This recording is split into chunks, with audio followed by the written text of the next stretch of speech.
Hey everyone! In this video, Browsify will walk you through how to connect your GoDaddy domain to your Shopify store. Don't worry, it's super simple. All you need is a domain you've already purchased from GoDaddy, and we'll get everything set up step by step. First, go to your Shopify account. Once you're in the admin dashboard, look at the menu on the left-hand side and click Settings. From there, select Domains. Next, click on the button labeled Connect Existing Domain.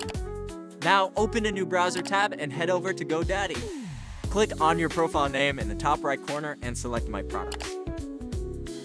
Choose the one you want to connect. Then head to Domain tab.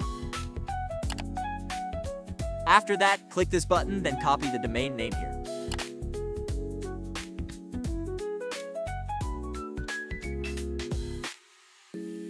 Go back to Shopify and paste your domain name into the search bar.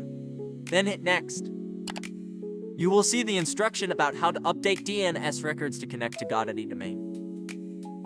In GoDaddy, delete any existing A record and CNAME entries that have the same value or data as Shopify by clicking the trash icon.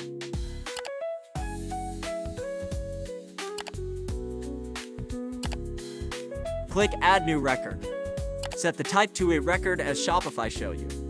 For the name, enter it. In the value field, paste the IP address provided by Shopify. Change the TTL to 1 hour as shown, then click Save. Again, click Add New Record. Set the type to CNAME.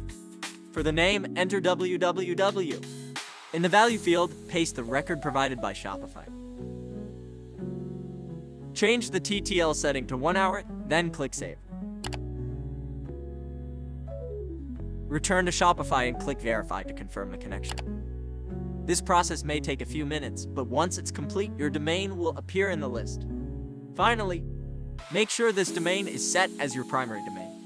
You can do this by clicking Change Domain Type and selecting Set as Primary. And that's it. You're all set to use your custom GoDaddy domain with Shopify. It's a quick and easy process, right? If you found this video helpful, don't forget to like, share, and subscribe to Browsify. See you in the next video.